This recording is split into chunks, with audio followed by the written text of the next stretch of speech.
નમસ્કાર બનાસકાંઠા આ છે પાલનપુર કંડલા નેશનલ હાઈવે અને હું જે જગ્યાએ ઊભો છું ત્યાં 2 કિલોમીટર સુધી આ જે રોડ છે એ રોડ બિલકુલ ચાલે એવો નથી.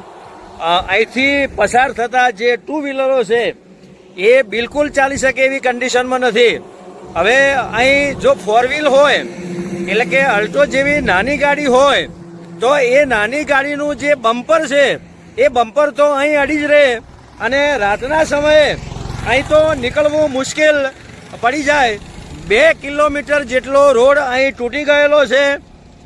નેશનલ હાઈવે ઓથોરિટી અહીંથી જે વાહનો પસાર થાય છે એ વાહનોનો ટોલ ટેક્સ લે છે અને અહીં રોડની મરામત એટલે કે વ્હાઇટ પટ્ટા નાખવાની કામગીરી ચાલુ છે.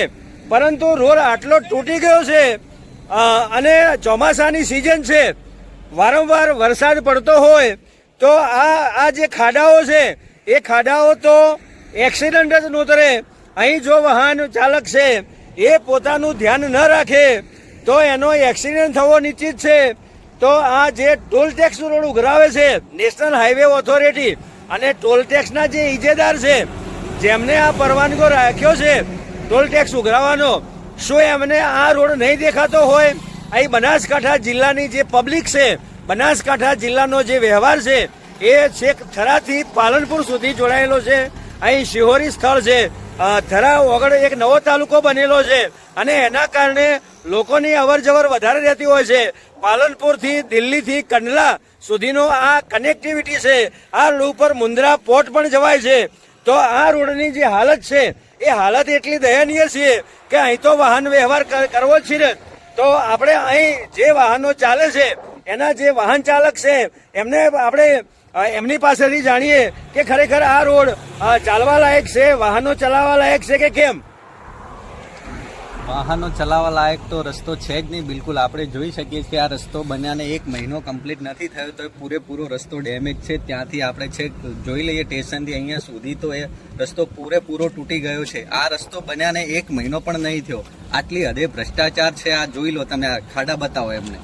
હા, આ તો એમનું એવું કહેવાનું થાય છે કે આપણા ઇન્ડિયાની અંદર ખાસ કરીને જે ગુજરાત છે એ ગુજરાતમાં ભ્રષ્ટાચાર જે છે એ વ્યાપક પ્રમાણમાં થાય છે.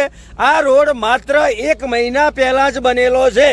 તો જે કોન્ટ્રાક્ટરે બનાવ્યો હોય, જે એજન્સીએ બનાવ્યો હોય એણે ભરપૂર પ્રમાણમાં ભ્રષ્ટાચાર કર્યો છે અને એ ભ્રષ્ટાચારની જે ચાડી છે એ આ રોડ ખાય છે અને બાજુમાં જે મેટલ જે પાથરેલા છે એ તૂટીને આવી ગયેલા છે.